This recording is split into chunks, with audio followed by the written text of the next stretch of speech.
Joanne. Hello, everyone, and welcome to today's webinar. Today's topic is, well, the title is Understanding Diversity and Allyship in Our Science Societies. And we've got a number of great folks here to describe the efforts that have been happening and some future efforts. And I will now hand it off to Lisa. Great, thank you. Before we get started, I'm going to pass it back for information on how to do questions and the basic admin. You're right. So as you're watching this, you'll see that there's a question mark. You're welcome to submit your questions, and you can use that for comments too if you've got some things to remark upon. And we will feed that to our moderator, and we'll address questions at the end. Thank you very much. This webinar will be recorded and posted later to the diversity pages. So welcome, we're excited to have you here. This is going to be an opportunity for us to learn from each other and grow together. In this webinar, Susan Chapman, who's the Director of Member Services, and I will start with an overview of current ASA, CSSA, and SSSA DEI initiatives and what's planned for the future, followed by a presentation and discussion session led by Dr. Eugene Law on allyship, including practical tips on how to be a supportive ally to others in the tri-societies. So thank you for taking the time to join us today. For those who don't know me, my name is Lisa Durso, and I'm a microbiologist with the USDA Agricultural Research Service. As the current chair of the DEI committee, I'll be your moderator. I'm also pleased to have our incoming chair, Dr. Tiffany Carter, and past chair, Dr. Augustine O'Bour, with me today. In addition, we have Susan Chapman, Member Services Coordinator with the Access Organization, alongside me for this presentation. And if you haven't heard of Access, that's the administrative unit for the Tri-Societies. So I'd like to start by taking a moment to introduce our ASA, CSSA, and SSSA presidents for a few words. We'll start with Dr. Joanne Whalen. Thanks so much, Lisa. Hello, everyone. I'm Joanne Whalen. I'm the president of the American Society of Agronomy. I'm also a professor at McGill University in Montreal, Canada. And I'm really excited to be here with everyone today to talk a little bit about allyship, diversity, equity, and inclusion. These are topics that are really important to us because we have to serve as a society of agronomy. We have to serve members that come from all sorts of backgrounds, that come from all walks of life, that represent different segments of the society. And so we'd like to foster an environment in which everybody feels very much included, valued, and an integral part of advancing our agronomic sciences. Thanks so much, Lisa. Thank you. Next, we'll go to Dr. Carey Lebowski. Good morning, everyone. Carey Lebowski, I'm the president of the Soil Science Society of America. I am also a soil scientist and research leader with the USDA-ARS Research Service. And I'm so glad everyone's here today to talk about this important topic with allyship. I think inclusion is super important for every workplace and all of our professional societies, because when we have a more inclusive environment, people are more interested in participating. We can meet the needs as the professional societies, we can meet the needs of our members better, but we also can make better decisions and provide better services because diversity of thought leads us to better outcomes. And so I think this is a great opportunity to highlight this area and think about how we can work better in our personal and professional lives. Thank you. Thank you. And we'll see if Dr. Seth Marine has been able to connect. We were having some technical difficulties. Howdy, I'm not sure if my audio is working. This is Seth Marine. Right. I'm president of the Crop Science Society of America. I'm also a corn breeder here at Texas A&M University. It's pollination time, so out in the cornfield. So DEI is really important. I'm really glad you guys are hosting this, and I hope we get a large audience for it. It's particularly important after the last couple days when the Texas legislature actually passed some laws that restrict us considering DEI in hiring practices and dismantle DEI offices within the within the Texas A&M University system and the state government. So I really appreciate everybody's interest in this topic, and really a high priority. It's part of our strategic plan for all three societies, and I wish you a successful webinar. Thank you. Next, I'd like to introduce your new DEI Board of Directors representatives. And I encourage you to reach out to and meet your board rep. The DEI board reps serve to champion DEI issues and advocate for recommendations with a DEI focus. So we'll start with Dr. Candace Duncan.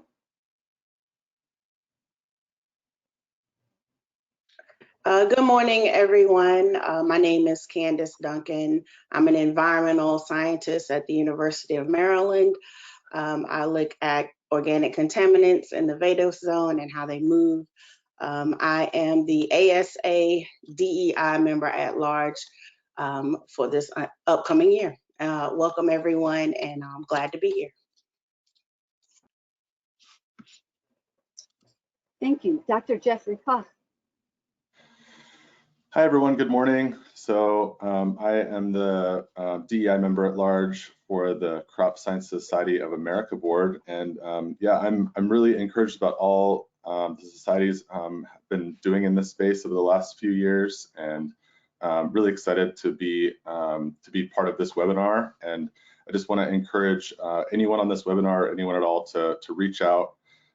If you ever have any questions about what the societies are doing, or have any feedback or input about thoughts on DEI and how they relate to membership, and anything that you'd like me to bring to the board. So thanks very much for hosting the webinar and for having me today. Thank you. And then Dr. Chia Barker. Yeah. Good morning, everybody. My name is Xia Barker. I'm an assistant professor at the University of Wisconsin-Madison, and I'm a soil biogeochemist, and I work a lot with manure applications, nitrogen cycling, and agriculture sustainability. So I'm a soil, I'm a triple SA member. I represent DEI at large at the Triple SA board. So I would like to invite you all to reach out to me if you have any questions or any topics you would like to discuss about DEI, and also other items about your career or something. Yeah, my email, you can find my email very easily online. Yeah, I would love to hear anything from you. Thank you all. Thank you. Finally, I'd like to have our society's CEO introduce himself. Jim? Yep. Good morning or good afternoon, everybody, depending on where you are. I'm new to the role of CEO at the Tri-Societies, or Access, as Lisa referred to it earlier. In my first year on the job, and it was no surprise, it was really emphasized to me during the search process, but I've been inspired and impressed with the Society's commitment to DEI. And thanks to a lot of the people on this call, among others.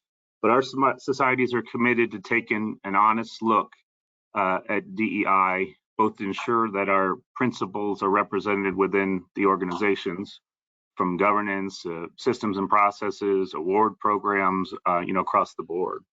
But we're also committed to help our communities recruit a more diverse workforce to populate our sciences. And Seth had referenced, that it's present within our strategic planning, so it goes beyond just what we're doing. But how do we collectively go about recruiting a more diverse workforce to the sciences that we represent?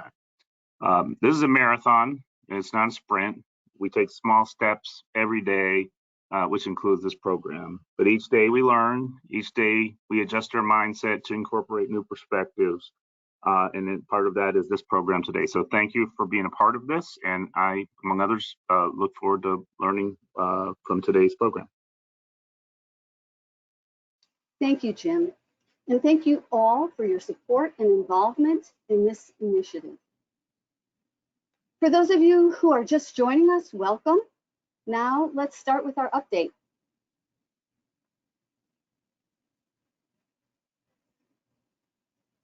And we'll have a presentation that we'll be screen sharing with you here momentarily. Okay. I believe Marie needs to switch over. Here we go. Thank you. So as we start this webinar, I'd like to, Did we lose this? It's showing now. there we go. Not sure what happened there. Yep. So a few thoughts as we get started. The ASA, CSSA, SSSA, Diversity, Equity, and Inclusion Initiative, it's comprehensive across all of the people involved in the Tri-Societies, our students, members, certificates, leadership, and staff. The program seeks to elevate our sciences and the scientific communities, guide our missions, provide a more robust platform for innovative ideas to solve problems facing both our communities and our planet, ensure opportunities and inclusivity for all, and provide a richer connections to each other as we travel our professional journeys. So Susan, I'd like to introduce Susan Chapman, who will share with you the results from our membership survey and recommendation report. Wonderful. Thank you, Lisa. Okay, so what I wanted to do was just a quick overview of who we are across the 3 societies. Got a couple of charts here, just going over them really quickly. The majority of our members, 61%, are in our active and professional category, followed by grad students at 23%. We're seeing a shift as 10 years ago, professional members were 72% of the membership and graduate students were approximately 16%. From a gender perspective, the majority of our members are man at 67% and woman at 26%. We added the gender non-binary option in 2020 and have 0.1% of our members affiliating with this gender. 10 years ago, women made up just 22% of our membership. We're sometimes asked about the average age of our members, but because we haven't required demographics, including birth dates, since around 2010, we look at years of membership, which we started categorizing in 2019. You'll see that the largest segment of members is newer to the societies, just 1 to 5 years of membership, and many, but not all, are students. And when we add the 1 to 5 and 6 to 10 year categories, it tells us these 2 groups together are the largest group of members and fits with the shift we're seeing in student numbers. And looking at ethnicity, the majority of members are Caucasian white, followed by the Asian ethnicity. As I mentioned, the societies have not required demographic information in many years, which is why the unknown group is quite large, and more data here would give us a more complete picture of our membership. Therefore, I'm going to encourage all of you to complete your demographic information. So, keeping with the theme of the webinar, how did we get to here? What activities have occurred to bring us to this state? Each society's strategic plans, which were most recently developed in 2019, called for a cross-societies initiative of launching 2 new programs to increase recognition and participation of individuals in underrepresented groups. We believe we've gone beyond that, and we'll walk you through what has happened and how we're moving forward. In July of 2020, we held a webinar a few months after the death of George Floyd to provide information on what we had done to date to ensure we're communicating our commitment to diversity, equity, and inclusion, and gather feedback and ideas from members. Soon after the webinar, member Elizabeth Gillespie was brought in as our DEI project consultant to collaborate with myself and the DEI committee to advance the initiative. Our first action was to revise and expand the ASA, CSSA, and SSSA DEI statement to provide more information on the initiative, set out a vision, and define diversity, equity, and inclusion. The statement was then approved by all 3 boards. During this time, the Agronomic Science Foundation received a significant and generous gift in 2021 from the estate of Sarah Lingle, a USDA-ARS scientist of 29 years and an ASA fellow, which is providing funding for DEI projects. You met our DEI board members at large, and these new positions have been added by the individual boards over the last several years. And the DEI committee, while previously had focused on annual meeting activities, was asked to oversee the broader initiative with a re-envisioned plan. In the spring of 2021, we fielded a member-wide DEI survey. The data from this survey provided valuable insights into understanding where our members believe the societies currently were with DEI efforts and provided perspectives and directions for future efforts. There were 3 sections to the survey, including questions on individual DEI perspectives, views on the Society's DEI activities, and options for the societies moving forward. So a few survey highlights and extrapolations. When asked if the DEI initiative should be a top priority, approximately 3/4 of our members are in agreement that it should be. And of interest, the younger members agreed in even higher numbers. 54% of members believe the societies create an environment where people from diverse backgrounds can succeed. However, less than 50% believe that there's actually a strong commitment to DEI, and even less believe the societies have programs and services to foster the success of underrepresented groups in the societies or sciences beyond membership. So the foundation is there, and the programming and opportunities need to follow. Recognizing the diversity of thought of our members, we asked an open-ended question about the most prevalent DEI issues facing our societies. This open-ended question allowed for a wide spectrum of responses, of which there were over 350, which we categorized. Broad takeaways are highlighted here and include the need to do more with our DEI initiative, leadership diversity, racism in agriculture, perceptions of our 3 societies, biases, and keeping the societies focused on science, among others. We also asked participants to tell us what top 3 activities the society should focus on moving forward. You can see they are support, mentoring, and education and training, which demonstrate the desire to see more action versus research. And we define support as creating opportunities, programs, and activities to engage and support underrepresented individuals, and also to develop long-term relationships with minority-serving institutions and organizations and diversity advocacy groups. We're all familiar with mentoring, and there was a strong support to develop a more comprehensive mentoring program to promote inclusive connections for all members to build their career opportunities. The education and training activity focuses on developing opportunities to increase the diversity, equity, and inclusion competency of members, leadership, and staff. We also learned from the survey that members are concerned about developing inclusive workplace practices, understanding power dynamics, facilitating conversations, and transforming implicit bias. And these topics will be part of our professional development plan moving forward.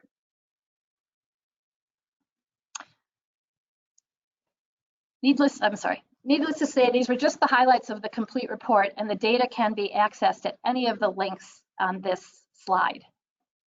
And we'll also be putting the links in the chat. So this leads us to a series of recommendations based on the survey and additional research we completed, including conversations with stakeholders. This recommendations roadmap was approved by the DEI committee and presented to all 3 boards of directors at the end of February last year. The recommendations were approved, and the DEI committee is working on the top 3 priorities, which I'll highlight here. Professional conduct and anti-harassment policies development. We know from members speaking up that unprofessional conduct, including at the annual meeting, does occur, and there's a need for a stronger system to be in place within the societies for reporting and managing these issues. Therefore, this recommendation has a set of actions, and they are to establish a society-wide ombuds program before the annual meeting in Baltimore. And remember, this recommendations report was from last year. So our ombuds program provides a safe environment for reporting any issues that prevent members from an inclusive, safe, and welcoming environment. The Professional Conduct and Anti-Harassment Policies Development Working Group of the committee piloted this in Baltimore, and we're building on this program for 2023 in St. Louis. Second, because there's a need for oversight, the plan calls for the development of an ethics committee to review and update our conduct policies and develop investigation and resolution policy guidelines by the end of 2023. The boards of directors requested the formation of a task force to develop the guidelines under which the ethics committee will operate. The task force completed their work this May, and the boards are in the process of approving them. And we recognize that a thoughtful and in-depth process is more important than meeting a deadline, and the policies update and investigation and resolution guidelines may take additional time, but are moving forward. Mentoring. As I noted earlier, 52% of members choose mentoring as a top DEI priority. But mentoring doesn't just benefit the societies. While studies have shown that positive mentorship can lead to greater member connections and engagement, it does the same for employees and employers and students, all of which increase innovation and diversity. Therefore, this recommendation is focused on developing a structured mentoring program within 2 years for the societies. And within the DEI committee, a working group has been established specifically to develop this mentoring program plan, which will include best practices, types of mentoring to ensure we develop the right system to meet the needs of multiple groups, vendor selection, and a business plan to ensure sustainability. Our goal is to have this plan with a recommendation complete by the end of 2023. Education and training. According to the DEI survey, one of the top priorities members believe the society should focus on is education and training within the DEI spectrum. With this recommendation, a DEI committee working group has developed a matrix of educational topics, and you're here for our first webinar. Our second webinar will be held during the second week of August, and the topic will be having difficult conversations. Our third webinar is tentatively planned for the first week of October with a topic around responding to microaggressions. In addition, their group is considering a longer-term plan to provide in-person, online, and asynchronous programs for members. As you're hearing, the recommendations are encompassing and intensive, with rapid timelines to focus on moving the DEI initiative forward. Because of this, a timeline for the activities was developed, as we recognized that we couldn't do everything at once. This slide shows 4 other areas of programmatic work involving leadership and governance, developing collaborations, determining metrics and building communications, and internal staff-focused plans. In some areas, activities are happening, including leadership and leadership training, relationship building for collaborations, communications, and internal DEI competency development. As these activities are developed, you'll be hearing more about them. I did want to quickly note some of the activities that are occurring within the 4 areas I touched on in the last slide. There are celebration months that highlight members, CSA news articles on DEI topics, the DEI discussion board, our diversity web pages, the publications DEI strategic plan, and the staff professional development program. And highlighting several active collaborations that support underrepresented groups include the Encompass Scholars Program with Bayer Crop Science Support, and in collaboration with Manners, which is the Minorities in Agriculture, Natural Resources, and Related Sciences, and the Bridge Scholars Program in collaboration with SACNAS, which is the Society for the Advancement of Chicanos, Hispanics, and Native Americans in STEM, with funding from the Agronomic Science Foundation. Lastly, there are numerous activities and actions occurring to ensure a diverse, equitable, inclusive, and welcoming annual meeting. I won't take the time right now to read all of them, but I'd like everyone to know of the events and actions surrounding the meeting, and we'll be highlighting them in further communications. So finally, I referenced a number of reports, which can all be found on the diversity pages listed here. The links for the annual meeting are also listed, although the program and ombuds program are in the works at this time. So that wraps up our review of our DEI activities and progress on initiatives. And I believe we have a few minutes for questions for the president's board representatives and Lisa and myself. Thank you.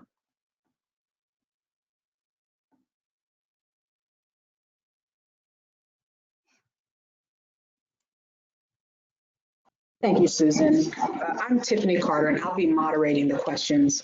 The first one is, how has the strategic plan been received by the general body as far as the members of the Tri-Societies? And that's for anyone.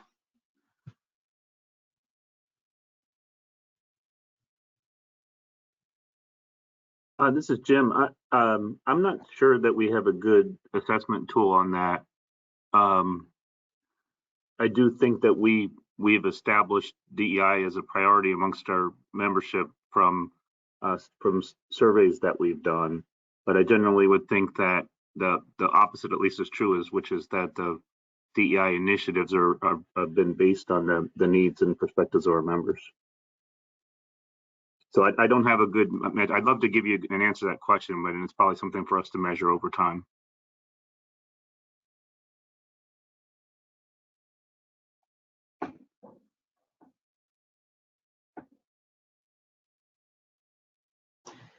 And then there's only one more question. If people are interested in joining into the efforts, the DEI efforts of the Tri-Societies, who should they contact and how do they get started?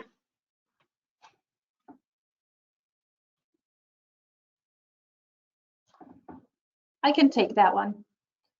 We are working on ways to have people volunteer for many of the activities and also the committee. So annually we send out a request for committee participation, which is in the also on the websites under for members in the membership category. And we are looking at building a form that you'll be able to volunteer for, and we'll be getting that out to everybody as soon as it's ready.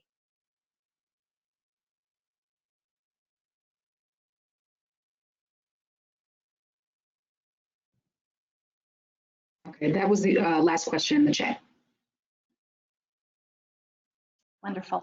Marie, are you able to change presenters? I will do so. Here we go.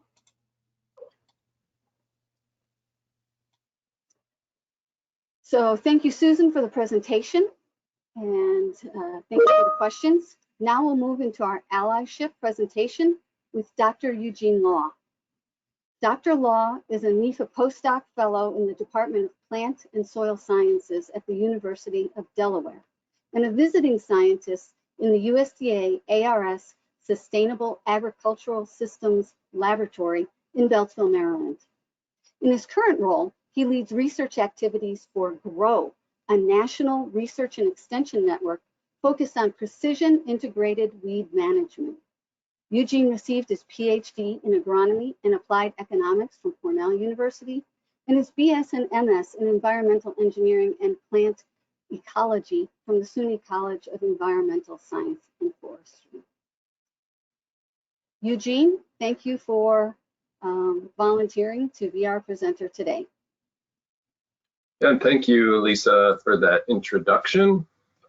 So I'll be taking the rest of the time here today to provide a just basic overview of what allyship is and how it might be enacted within the society. So in addition to my professional responsibilities as an agronomist and weed scientist, I am also very dedicated to these topics, and I've been involved both within the societies and in other aspects of my life for quite a while. Currently, I am chair of the Member Education and Training Working Group of the DEI Committee of the Societies. And so I have been working with this excellent group of people to develop things like the webinar today. In addition to that, some of my background in allyship education, just to give you a starting point of where I come to this conversation from. At Cornell as a graduate student, I was a fellow for the Intergroup Dialogue Project, which focuses on improving communication across difference. I was the founder and organizing chair of the Cornell University Building Allyship series. And I've been on the diversity committee for a little bit now and have, again, was appointed to chair of this education working group starting this past January. And in addition to that, I've, across various roles, presented, organized, facilitated 38 workshops or seminars on topics in the DEI education space. So to get into what today's presentation will entail, just briefly mentioning why critical allyship is needed in the societies, then defining allyship and some related concepts that are necessary to understand what allyship is. I will go over some do's and don'ts of how to practice critical allyship, as well as what to do if you mess up and make a mistake. And then I will provide a few ideas on how to get involved, which is related to that question that was asked in the chat earlier, and hopefully have a few minutes left at the end to answer additional questions from the audience. So why is critical allyship needed in the societies? I think the presentation previously from, you heard from the presidents, you heard from the CEO, you heard from Lisa and Susan about what we found from the survey, what members are telling us on a day-to-day basis, that there are barriers in participation in agronomy, crop science, and soil sciences. And when we have those barriers and they limit our capacity as society, science societies, but as society more broadly, to address the issues that we all know we face in terms of making agriculture sustainable and resilient, and making sure that everyone is included in it, because everyone does have a stake in what we do, the outcomes of the science that we do, as well as participation in our professional groups. And when we have a situation where someone is excluded or they experience bias or harassment, we lose an opportunity to learn what their talents might have been and how they might have contributed to this overall effort that we are committed to as agricultural scientists. And not to mention that it's just the right thing to do, and being welcoming and inclusive to others and supporting them as they attain their goals is a collective moral responsibility. So to define allyship, I have a pretty meaty definition here, and I'm going to read it off once and then unpack it and highlight some of these words or phrases that are in bold and explain what they mean and how they integrate into this single definition of allyship. So critical allyship is utilizing one's privilege, which arises from one's positionality within a system of oppression, to take meaningful action to advance the goals of the oppressed. Critical allyship requires allies to embrace this collective responsibility to deconstruct systems of oppression in the interest of equity and justice. And at its core, critical allyship requires a redistribution of power and resources. So to unpack the definition, privilege, the definition of privilege is any unearned advantage that one possesses solely due to membership in a dominant social group. Privilege does not always mean that you have been given an obvious additional support or resources or advantage in terms of having more than others. In many cases, if not most, privilege manifests as the absence of barriers to participation and success. So as a few examples to explain this, members of dominant groups simply have the advantage of not having to devote their time, energy, and other resources to overcome challenges that are inherent to the experience of those in the oppressed group. So, for example, white people do not have to deal with racial profiling and stereotype threat. Men do not have to deal with the cultural expectations women face regarding reproduction and child rearing. United States citizens do not have to deal with immigration rules and visa requirements. Abled people do not have to navigate a world with literal barriers to access and inclusion at every turn. Cisgendered people do not have to deal with legislation that threatens their right to exist and live their lives fully. And these are just a few examples that might resonate with you. There are many more examples of simply these additional challenges that people of different identities, different backgrounds may face. These examples of privilege I just explained highlight the next two important concepts needed to understand critical allyship. So none of these privileges would exist if our society did not manifest them through the many cultural norms, policies, and conscious and unconscious decisions that create and perpetuate systems of oppression. Race and gender roles are social constructs. The rights of immigrants, the rights of transgendered people, and laws providing access to the physically and mentally disabled are politically charged issues that are decided by lawmakers elected by the American people. Universal accessibility is a matter of including the needs of people with a diversity of ability in the design of physical, digital, and social infrastructure. So these examples highlight how we have the choice, we have the power to change these systems. And But the issue really is that these systems of oppression are deeply entrenched in the fabric of our society and institutions, and are reinforced daily by, in fact, many that benefit from the status quo. But these systems are not inevitable, and they can be changed. Because these systems do exist, they create situations where some are privileged and some are not. It becomes important to think about your positionality within the system in order to be able to consider how you might provide allyship to others. So positionality is an understanding that each individual has a certain amount of privilege and influence within a system of oppression based on a unique combination of personal and institutional factors that manifest themselves as the time, energy, experience, social connection, technical skills, physical infrastructure, financial resources, etc. To be clear, there's no hierarchy of oppression, and just because an individual has access to certain resources does not mean that they did not work hard or overcome their own challenges within these systems to obtain their current position. But every day there are situations that arise where one person or group has the ability to help another person or group because of the difference in their current positions, the relationship between that in the system. And these are where we find opportunities for critical allyship. I will mention, I've said critical allyship a few times in these definitions, and I think it's important to highlight the difference between critical allyship and performative allyship. So this distinguishes between efforts that have a meaningful impact on deconstructing systems of oppression through persistent action and accountability, and passive or performative forms of allyship that primarily result in the aspiring ally feeling good about their intentions, but only having a superficial impact on the systems that are perpetuating inequity and injustice. So that was a lot. That was a lot of text, a lot of talking about things that are actually quite deep. And I would encourage you all to start thinking about these topics and to lean into it and do some more research on it and think about these words and these concepts as you move forward in your own journey of understanding and participating in allyship. What does allyship look like, though? So there's many ways to be an ally. The first step is knowledge and awareness, and that's hopefully why you are here today, trying to understand these systems, how bias and discrimination are perpetuated, how your own positionality and privilege can be utilized in the service of others.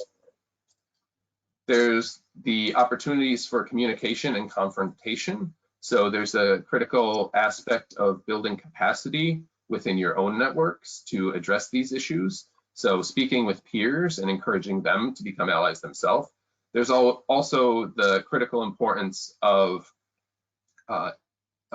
intervening when you do observe any incidents of bias or discrimination, and being there to support others in that moment as they may be targeted consciously or unconsciously due to their social identities. And then there are the real contributions to the cause in terms of showing up, advocating for others, donating of your time, money, or other resources, getting to the streets, participating in rallies, protests, contacting your legislators and encouraging them to pass legislation or oppose legislation, depending on whether it increases or decreases the dignity of others, and building coalitions with people from marginalized identity groups, which is the true level of allyship that we should all seek. So to give some practical advice here, I'm going to now go through some do's and don'ts of allyship that I have generated through my years of involvement and education in this space. So the first is to acknowledge and that your privilege and positionality exist, and reflect on them and be mindful of how they have impacted your experience, so you'll be able to better identify how you can utilize them in your own allyship. You should educate yourself on systemic barriers to inclusion, equity, and justice. Resources can be found in many places, but if you need guidance on where to start, you can reach out to those who've been given a formal role as DEI educators. in your institution or through the societies, perhaps through the DEI Committee's Education and Training Working Group. What I would advise you not to do is to expect the groups that you aspire to ally with to teach you the basics. That is on you to get that initial information. You should listen more and speak less. Allyship is humbling and a learning process. You should resist the urge to insert your ideas and opinions into the discussion and allow the people that you are working for to identify solutions to the challenges that they face every day, since they are the experts on what they need and how best to approach the dismantling of those challenges, those barriers. You should ask what your role as a potential ally is or can be. You should reach out to folks that you think you can help and ask what they need. Don't assume that you know what needs to be done or that they even want or need your help. You should always intervene when you observe injustice. It's everyone's responsibility to make our spaces welcoming within the societies particularly. So if you see something at an annual meeting, say something. There'll be a training later this year, hopefully, where we'll introduce folks to the ombudsperson for the meeting in St. Louis. And so we've set up that system to make an opportunity for people to report situations that need to be addressed. And also educate yourself on how to effectively intervene as a bystander so that you do feel empowered to act when it is needed. You should accept criticism graciously and strive to do better in the future when you do mess up. You will make mistakes. When you do, you should apologize sincerely. You should learn from that experience, and then you should continue your efforts after incorporating what you've learned into your praxis. One of my favorite quotes is from the great Maya Angelou, who said, "Do the best that you can until you know better, and then when you know better, do better." And then you should build capacity for allyship within your networks, as I mentioned earlier. So this can be your peers, your employees, your students. Use your social capital to educate and empower these people and anyone else in your sphere of influence. Your greatest impact may be through supporting others in their allyship. And then to get into some things that you should avoid, steer clear of. The first, a little bit non-intuitive, but don't assume to call yourself an ally. Allyship is not an identity that one can claim. It's an ongoing effort to serve others, build relationships based on trust and accountability. Being known as an ally is earned through actions of allyship towards a specific community and should not be claimed based on good intentions. You should avoid centering yourself and your needs. Your role as an ally will be determined by the people that need your allyship, and thus their goals are your goals. If you require support in your allyship efforts, I recommend seeking it from other allies or those that it is expected of as part of their professional role as a DEI educator or lead in your institution. You should not only show up when it is convenient for you. So as I said just a second ago, allyship is based in trust and accountability, requiring commitment even when it isn't convenient. So the schedule for taking action to lift others out of oppression isn't on you to decide. I will say that you should be mindful of your capacity. No one can fill from an empty cup. And so do practice self-care and recognize that the long-term goals are more important than what you might be able to accomplish in a given moment. So be mindful of that and take care of yourself as well. Don't expect recognition or awards for your allyship. It can be difficult to acknowledge. Oh, I think I have the wrong notes here. So basically the concept here is that if you do get any sort of recognition or attention for your efforts, you should redirect that to the people that you are allying with. It's really about that and not about any sort of professional advancement for yourself. Next, don't impose emotional labor. Doing the work has many highs and lows, and there will be times where you want to talk about how you feel about it. There's a time and place for that, and it can be part of the process of building deep relationships with others, but you should avoid acting on the urge to ask others to validate your experience when you're doing the work, because in the moment, it's not about you. And if you need to unpack what you experienced later, like I said, there's a time and place for that. But I would say, don't be afraid. Allyship is based in courage and love, and you should always take action out of hope, not out of fear. And finally, don't give up. So it can seem at times like the systems that we're trying to deconstruct are just too powerful to overcome. Don't get discouraged when things get tough. We need everybody to be part of the solution. So keep in mind that there is a vision of a brighter future. It will await us where there is equity and dignity for everyone. So like I said a few times there, that you probably will mess up at some point. Everybody comes to this work with differences in their experience, their knowledge, and it is a learning process. It's an ongoing process of understanding yourself, understanding others. So I'm going to lean on a metaphor that was published by Dr. Presley Pizzo and Emily Lamont called the boots and sandals metaphor. And so, you know, when we think about privilege, in this metaphor, privilege is your footwear. And someone who has a lot of privilege might be wearing heavy work boots, while as someone who doesn't have privilege in that situation is just wearing flip-flop sandals.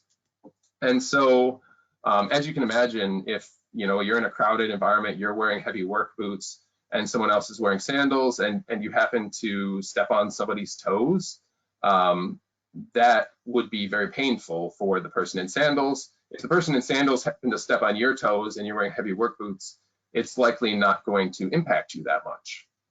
So when, the metaphor being, when you do step on someone's toes in attempting to be an ally, there are certain ways you can handle that. There are bad ways to respond to that situation. You should not center yourself and say, I can't believe you think I'm a toe stepper. You shouldn't deny that others' experiences are different from your own and say, well, you just stepped on my toes and I didn't mind. You shouldn't derail the situation or the conversation and say, well, some people don't have toes at all, so why don't we go and talk about their issues? You should not refuse to center the impact that you have made and say something like all toes matter. You shouldn't police the tone of those who are challenging you for injuring them and say, well, I'd not step on your toes again if you were more polite about this and asked me more nicely. You shouldn't deny that the problem is fixable and say, well, getting your toes stepped on is a fact of life and you're just going to have to accept that. You shouldn't blame the victim and say, well, you shouldn't be walking around in here with your toes hanging out. And you shouldn't withdraw and say, well, I was just here to help you out and sorry about that, but I'm just going to go home so I don't step on your toes again, right? So those are all bad things to say in this situation. What you should do is, first of all, center the impact and ask if the person is okay, right? Listen to the response of the person and learn from it. Apologize, even if you didn't intend it, say you're sorry, and then in the immediate moment, stop stepping on their toes, move your foot off of theirs. Stop the pattern in the future and be careful where you step.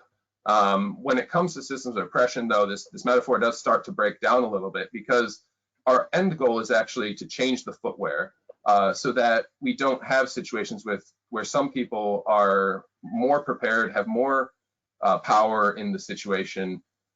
Maybe the metaphor, if we extend it that far, is that we should have sneakers for everyone instead of this disparity in footwear.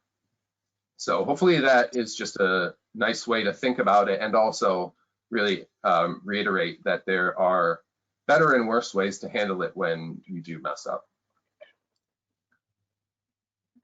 We would love to have more allies showing up to help us with some of these initiatives within the societies.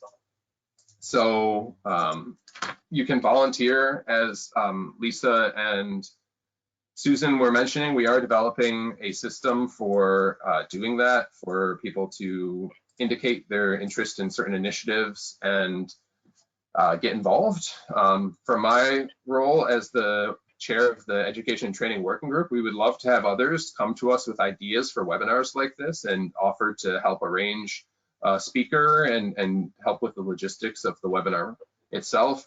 You can, I think every member gets an invitation to judge the diversity poster contest at the annual meeting, and it's easier lift on everyone the more judges that we have for that effort.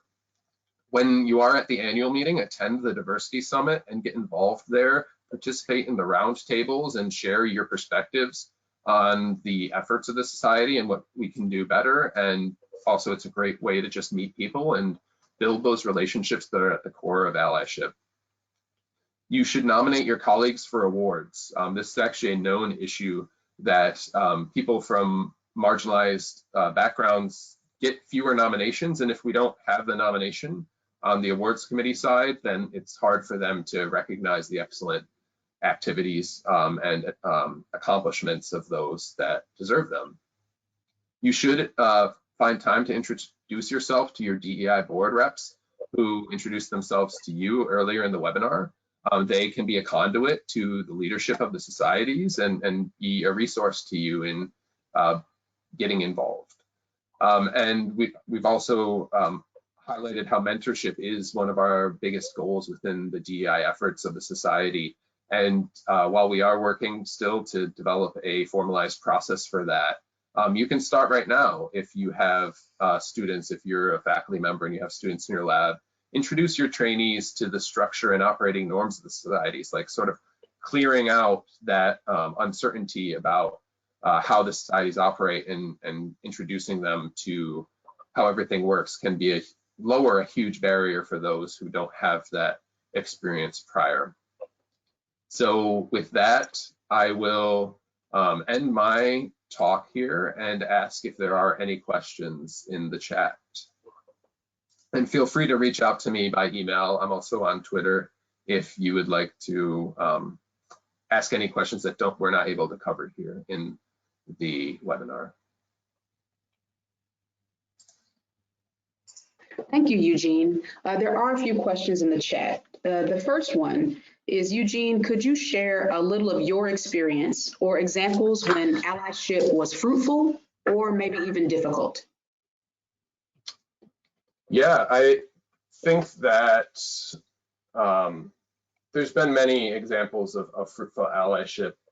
I actually, so the images I have here on this question slide are of some of my friends and colleagues from graduate school at Cornell.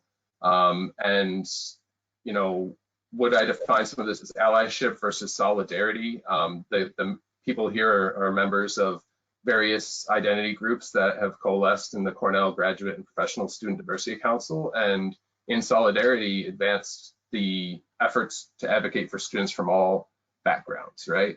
When it gets hard is when, first of all, when you mess up and you feel bad about it and you have to, you know, acknowledge that and encounter that. It also gets hard when the efforts are in conflict with your own professional development and goals.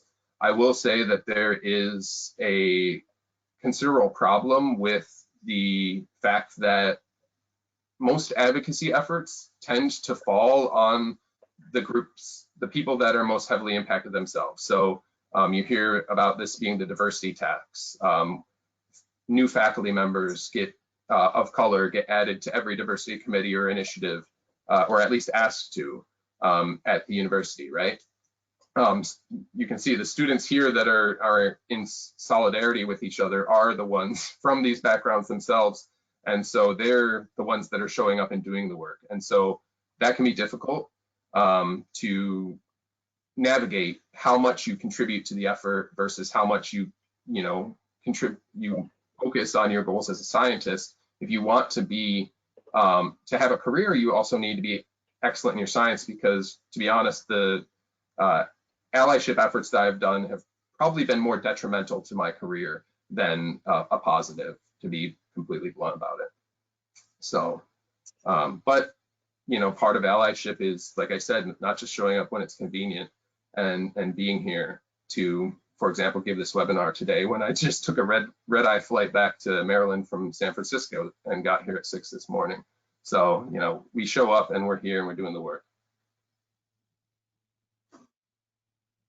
Okay, and I know we only have a couple minutes left, but Eugene, I wanted to ask you one quick question and then pose one overall question for the rest of the panel. Eugene, quickly, everyone thinks that this was kind of an excellent topic, and they were wondering, you know, how do we go about reassuring some of our colleagues and supporting students that are personally affected, particularly in states like Florida and Texas and other places where the U.S. is, or other places in the U.S. where they're targeting DEI efforts in higher education? Right. I mean, if you're in those institutions in those states and you have students that are impacted by those laws, like the first thing you should do is reach out and ask them if they're okay. And, you know, as I said, one of the first steps of allyship is asking what you can do, and then taking that to heart and doing it, right? And so that's what the people that are affected are going to be the experts on what they need in that moment and what the longer term goals can be in terms of political action, protest, advocacy, right? So that would be my starting point, is find those communities and make yourself known to them as someone that can, you know, be an ally to them. Thank you, Eugene. I have one more question to pose to the entire panel as we kind of wrap up here.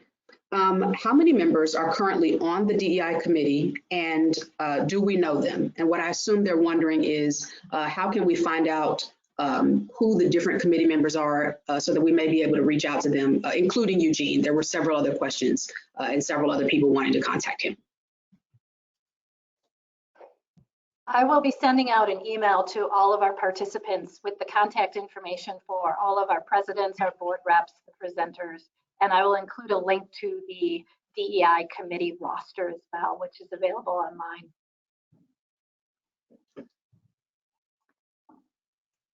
I also wanted to do a quick follow-up to the last question. We are really excited for our Diversity Summit. Our keynote speaker is going to be Dr. Martha McGriff.